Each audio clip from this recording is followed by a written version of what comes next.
A graça e a paz do Senhor Jesus, irmãs e irmãos. Vamos para o tempo de meditação da Palavra de Deus. Hoje no livro de Marcos, 9, do 15 ao 24. Logo que todo o povo viu Jesus, ficou muito surpreso e correu para saudá-lo. Perguntou Jesus: "O que vocês estão discutindo?" Um homem no meio da multidão respondeu: "Mestre, eu trouxe o meu filho que está com um espírito que impede de falar. Onde quer que eu pegue, joga-o no chão. Ele espuma pela boca, range os dentes e fica rígido. Pedi aos teus discípulos que expulsassem o espírito, mas eles não conseguiram." Respondeu Jesus: "Ó geração incrédula, até quando estarei com vocês? Até quando terei eu que suportá-lo? Traga-me o menino." Então eles trouxeram o menino. Quando o espírito viu Jesus, imediatamente causou uma convulsão no menino. Este caiu no chão e começou a rolar, espumando pela boca. Jesus perguntou ao pai do menino: "Há quanto tempo ele está assim?" "Desde a infância", respondeu ele. "Muitas vezes o tenho lançado no fogo e na água para matá-lo. Mas se pode fazer alguma coisa, tem compaixão de nós e ajuda-nos." "Se podes", disse Jesus, "tudo é possível ao que crer." Imediatamente, o pai do menino exclamou: "Creio, Jesus, ajuda-me a vencer a minha incredulidade." Irmãos e irmãs, nessa passagem bíblica, vejam a importância da fé, a oração e o jejum. Para vivermos milagres de cura, libertação e salvação em nossas vidas e também através das nossas vidas, Jesus realizar milagres na vida de pessoas. O texto nos mostra o sofrimento de um menino possesso em meio a uma multidão. A angústia de um pai desesperado, a inabilidade dos discípulos por não conseguir expulsar o demônio que fazia o menino sofrer. E também vemos a reação de Jesus a olhar tudo o que acontece. Temos uma confusão acontecendo na cabeça de um pai que vê seu filho sendo perturbado pelos demônios, a impotência dos discípulos diante da possessão do menino e um povo em conflito assistindo tudo. Fico imaginando Jesus assistindo, vendo o que está acontecendo. Ele observa seus discípulos. Também olha a criança sofrendo nas mãos dos demônios e vê uma multidão questionando, sem entender o que estava acontecendo. Naquela multidão, irmãos e irmãs, muitos precisavam ver para crer, muitos precisavam ver a ação de Jesus através dos discípulos. A palavra diz que Jesus ficou impaciente e disse: "Até quando vou aguentar esta geração sem fé?" Geração essa, meu irmão e minha irmã, que já havia recebido uma palavra de poder, uma palavra de autoridade sobre suas vidas.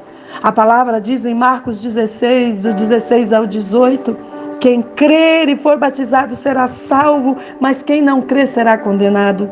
Estes sinais acompanharão os que creem. Em meu nome expulsarão demônios, falarão novas línguas, pegarão em serpentes, e se beberem algum veneno mortal, não lhes fará mal nenhum. Imporão as mãos sobre os doentes e eles ficarão curados." Havia uma palavra de poder liberada sobre os discípulos, uma palavra de autoridade. Por isso Jesus, irmãos e irmãs, se irrita quando vê aquela cena. Jesus questiona o pai a respeito de quanto tempo o menino sofre. E ele ouve: "Desde a infância." Ouve mais ainda: "Se o Senhor puder fazer alguma coisa."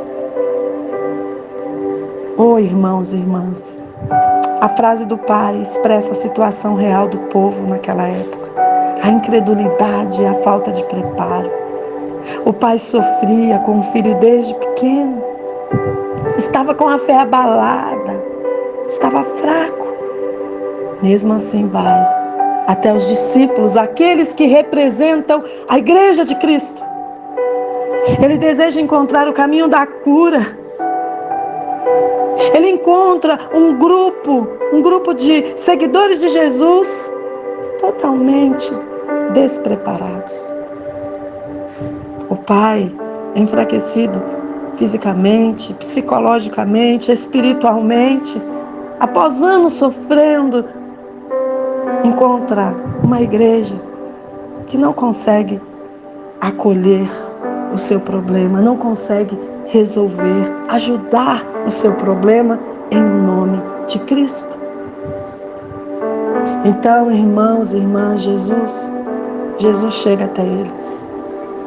Jesus encontra um homem com pouca fé, mas que deseja ser fortalecido com a sua pouca força, a pouca força que tem. Quantos precisam de ajuda para serem fortalecidas em suas fraquezas, em seus sofrimentos, em seus medos? Quantos estão em prisões espirituais, mentais, físicas e precisam de discípulos de Jesus? Precisam de pessoas com autoridade. Jesus lamenta a situação que todos estão vivendo. Assim como o pai do menino possesso pelos demônios, como diz a palavra, muitos já não acreditavam, mas que Jesus tinha o poder para curar, nem que alguém poderia fazer isso em nome dele. A palavra diz que quando Jesus viu que uma multidão estava se ajuntando, ele repreendeu o espírito imundo, dizendo: espírito mudo e surdo, eu ordeno que o deixe e nunca mais entre nele. O espírito gritou violentamente e saiu. O menino ficou como morto, a ponto de muitos dizerem: ele morreu. Mas Jesus tomou-o pela mão e o levantou, aleluia, e ele ficou de pé. Jesus deseja nesse dia liberar poder para libertar, para curar, para salvar. Ele deseja pegar nas mãos dos que estão fracos e os colocar de pé. Jesus deseja nos usar em nome dele para realizar milagres ainda maiores que ele, como diz a palavra, João 14:12, em verdade vos digo que aquele que crê em mim fará também obras maiores que eu faço, porque eu vou para junto do meu Pai. Irmãos e irmãs, assim como os discípulos, nós em determinadas situações perguntamos: por que não conseguimos? Por que não conseguimos? Jesus respondeu aos discípulos: por que eles não conseguiram? Eles também fizeram essa pergunta a Jesus: por que não conseguimos? E Jesus respondeu: essa espécie só sai pela oração e pelo jejum.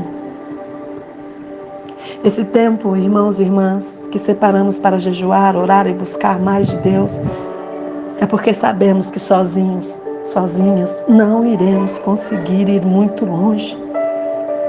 Eu entendo que eu preciso a cada dia aprender mais com o Espírito Santo de Deus. Eu preciso a cada dia estar mais preparada. Como Jesus disse aos discípulos: por que não conseguiram? Essa espécie é só pelo jejum e oração. E o Senhor está dizendo para você hoje, você que está conosco nessa campanha, você que separou esses dias para jejuar, para orar, para de uma forma especial se achegar mais a Deus, para também receber dele força, receber dele coragem, receber autoridade, para que você possa também, meu irmão e minha irmã, colocar as suas fraquezas diante de Deus, colocar as suas limitações e pedir ajuda ao Espírito Santo de Deus para que a autoridade que a você já foi liberada seja sobre a sua vida. E quando nós nos unimos em oração e jejum, oramos ao Senhor, tenha certeza que Ele responde, Ele ouve a nossa oração. Eu quero orar com você agora. Orar para que nós possamos tomar posse da autoridade que temos e buscar meios para não perder essa autoridade que já foi dada a mim e a você. E quando oramos, jejuamos, buscamos mais a Deus, estamos simplesmente dizendo: eu creio na autoridade que tenho e vou usá-la em nome de Jesus. Vamos orar. Senhor Deus, eu quero pedir nesta hora, Pai, que o Espírito Santo de Deus renove as nossas forças a cada dia. Que a nossa fé seja fortalecida pelo nosso intercessor legal, Cristo Jesus. Que esse tempo de jejum e oração possamos ter visões, sonhos, revelações, mas acima de tudo autoridade para ser usadas por Deus em tempo e fora de tempo. Que o Senhor venha renovar as nossas forças, que o Senhor venha nos ajudar, que o Senhor também alcance as pessoas que ouvem esse áudio. Se há alguém doente, alguém enfermo, alguém passando por alguma situação como a desse pai, como a desse filho, como as dos discípulos, que o Senhor alcance agora com poder, papai. Que haja poder sobre a vida de cada um e cada uma. E que o Teu Espírito Santo, Pai, seja sobre nós. Que nós possamos dizer: obrigada, Senhor. Obrigada, Espírito Santo, porque estamos nos sentindo livres para usar a autoridade que temos, livres para viver o que Deus tem para nós. Meu irmão e minha irmã, que Deus te abençoe. Que esse tempo de jejum e oração seja um tempo de bênção sobre a sua vida, em nome de Jesus. Receba a autoridade de Deus. Busque a autoridade de Deus em todo tempo, por meio do jejum, da oração, do louvor, da leitura da palavra. Que Deus te abençoe.